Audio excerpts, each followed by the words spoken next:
Hello and welcome to PRSay. This is the official podcast of the Public Relations Society of America Houston chapter. I'm your host, Veronica V. Sofer, and I'm so excited to be here with you because I get to introduce you to some of our amazing members that we have in our organization. And today is not an exception. I've got the amazing Danielle Clark, APR, joining us. And so we are going to connect with her. But before we do that, I'm going to remind you to hit subscribe on any of the podcast platforms that you're listening to so that you can get every episode of PRSay. And if you're watching on Facebook or YouTube, drop us some comments so Danielle and I can go back and connect. So with that, I'm going to go ahead and bring her on board. Hello and welcome to PRSay.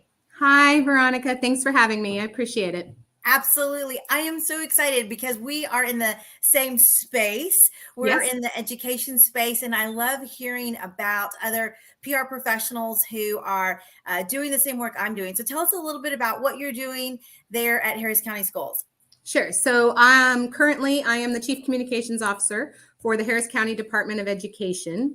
And we are an educational service provider in the Houston region. So we're like a school district, but not. We serve the school districts. So we like to say we're kind of an 8-headed octopus. We do a little bit of school district stuff. We run some special schools for severely disabled children. We run an addiction and rehabilitation high school. And then we run kind of an alternative school for students that have been expelled or are going through the justice system. Mm-hmm. That's on our school side. We also run 15 Head Starts. So those are Head Start centers. Those are little preschools for 0 to 5. And we do that on the eastern side of Harris County. And then we do some interesting things. We run school-based therapy, musical therapy, physical therapy, occupational therapy. We're 54% of all special education therapy in the schools in Harris County. And then we also run adult education, which is like GED, ESL, workforce preparedness.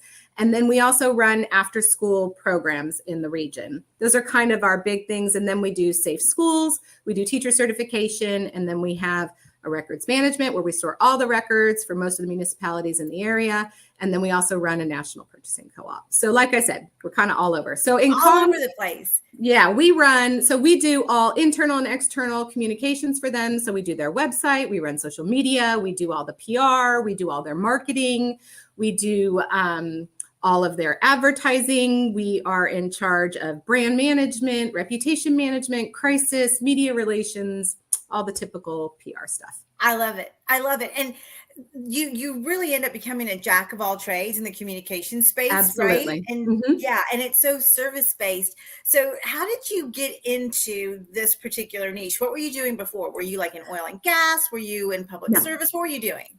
I was a journalist in California. So I was trained as a broadcast journalist and in the early 90s. And I came up through that. And then I transitioned to print. And so I was in a little town outside San Diego called Temecula. So it's got great wineries, if you know where Temecula is.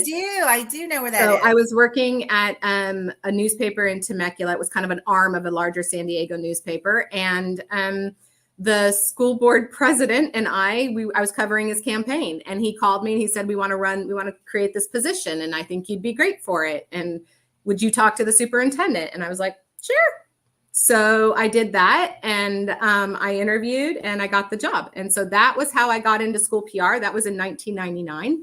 That was actually 3 weeks before Columbine. Wow. So everything changed after Columbine. Right. If you remember, it's just completely upside down. So my entry into school PR was trial by fire. And so, I thought I knew what I was doing, and I learned I had no idea what I was doing. So I joined a great organization called California School Public Relations Association, which is part of a national organization, which of course you and I are part of the Texas chapter and the Houston region. Yeah. So I got involved in that. And so I stayed there for 7 years. During that time, I had my daughters, and I just continued with my career. And my husband got out of the Navy. We were living in San Diego at the time, and he transitioned to a job in Chattanooga, Tennessee. So we went there, and I wasn't going to work, right? I was just going to be a mom. That lasted for 5 months. And the job came available in Hamilton County Schools. Again, I applied, I got it. I was there for 5 years. Lots of politics, lots of battle scars is what I call from there. That was a very rough 5 years. One of the best things I've ever done. Very proud of everything I did. But it's where I learned that racism really does exist. I worked for an African-American man, and I was a white woman, and that was very not okay for some people in the South. Right. So that was a big Wow. deal.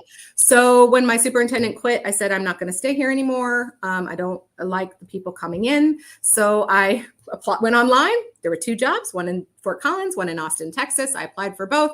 I got the one in Fort Collins. I went there for 7 years. And ironically, one of the assistant soups who I worked with in Chattanooga, he had come back to Texas. And he had started here and come back here. And he called me and said, I have a chief comm officer position. Would you like to move to Houston?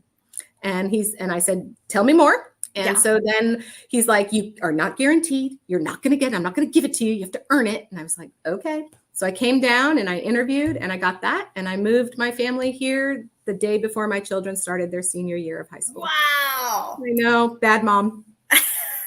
Bad mom. I literally was thinking, how have you recovered from that? But they were so good about it. My girls were so good about it. And school PR can be so incredibly stressful. Yeah. And I had been almost hospitalized twice in Colorado. I was on clinical burnout. It was really bad. And this was a chance for me to get my life back. And they realized if I'd stayed, I probably would have had a stroke. Yeah. And so they were behind it. And after 6 weeks, they said, I wish we had come 4 years ago. And it was the best thing we ever did. And now they're in college in Texas and they love it. That makes me so happy. And I'm so glad you found that right space and that right rhythm for you, because especially in the government sector, I mean, yes, kudos to our tech PR friends and to our oil and gas PR friends, but those of us in the public sector, it's a different world. And the fact that you were able to really make that distinction for yourself about your health and your family, I applaud you, because that's fantastic. And the organization you're with now does such amazing work for our community. I'm always amazed at what your team produces and the things that you're doing for the schools in Harris County. And I know you touch some of the outside counties too. So we do. We go to Fort Bend and we go to Brazoria County and Liberty County, and we touch a whole bunch of districts all over the place. But I am incredibly proud of my team. They do wonderful things, and I'm blessed to have a really talented team. I'm blessed to have resources, which is something that a lot of school districts and even nonprofits don't have. So we're blessed with that, truly, truly blessed. And then I can't say enough about my boss. I'm going to give him a little plug. He is the TSPRA Key Communicator of the Year. And so all the TSPRA people will be able to see him at our conference later in February. But he is so supportive of communications. It's like, what do you need? What do you do? And he says to me all the time, staff for what you want to be, not for where you are, so that when you grow, you're already there. I love that. So that's a mindset that a lot of superintendents don't have and they don't give. So he is so supportive of communications, and that has been, and I've been in districts where they're not, or they just don't know. Right. And this has been just a wonderful journey for me. So I love school PR. I've always thought about maybe, I always like, maybe I should transition to nonprofit, or maybe I should do corporate. But I think this is my niche. I've done this for 23 years. This is what I do. This is what I love. I love that we advocate for children. I love that our people are truly on the front lines. They're making a difference every day. COVID really shone a light on school PR and communications, how critical it is to the successful operations and learning of children. Parents learned that without communication, you just can't do anything. And so our colleagues were in charge of that. Just like we had a tornado come through Houston 3 days ago. That's and right. Communications is on the front line again, talking to parents, don't worry, they're sheltering in place, or just getting the word out really quickly. We do a lot of crisis comm in school PR. I think people think it's not, but I used to tell assistant superintendents, assistant principals, welcome to your own nightmare staff, right? So on any given day, your teacher can land you on the front page of the newspaper, and your life will change in the blink of an eye. And so we do that constantly. Parents complain, teachers do. We have some misconduct that happens sometimes. We have mistakes from the district level. We have boards, we have elected boards. So we're in that whole political arena. And in Harris County at the Department of Ed, our board is a partisan board. They're elected Republican or Democrat. So that has been a challenge for us in years past. And we have a wonderful board. And so we're so thankful to have them, because they're very, very supportive. But yeah, school PR, never a dull moment. Never a dull moment. I love it. And, when we get together as a group for PRSA, because for happy hour or any of our other gatherings, people always say, oh, I didn't realize schools had their own public relations. And it's like, oh, yeah, we do everything. Graphics, collateral, event planning, development, crisis comms, you name it. We are really in the mix. Yeah.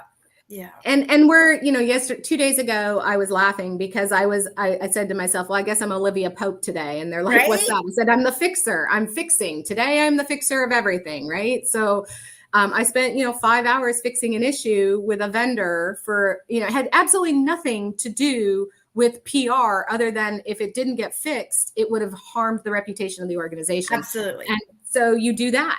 And that's completely outside of, collateral and media relations and, press releases and all that stuff. So yeah, it's that unexpected.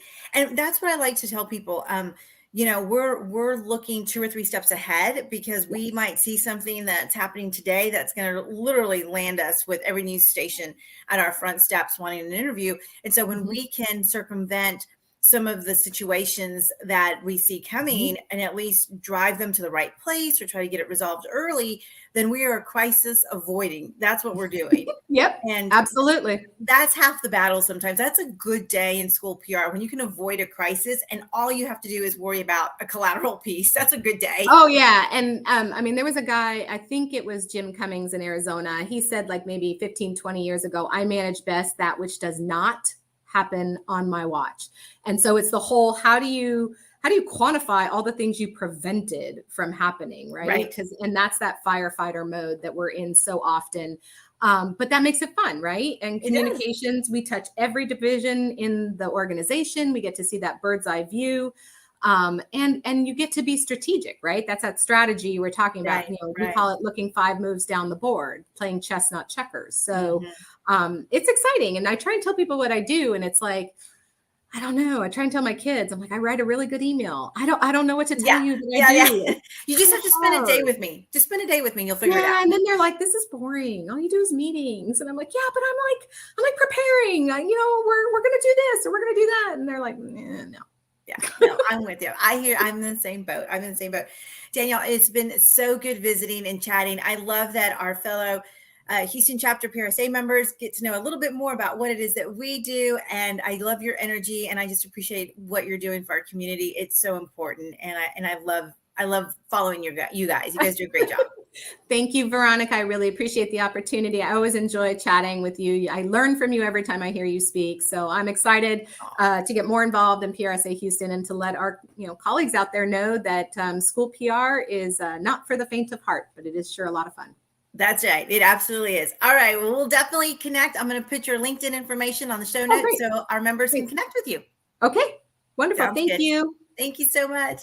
All right, that wraps up this episode of PRSay, the Houston chapter podcast. We're so excited that we all get together like this virtually.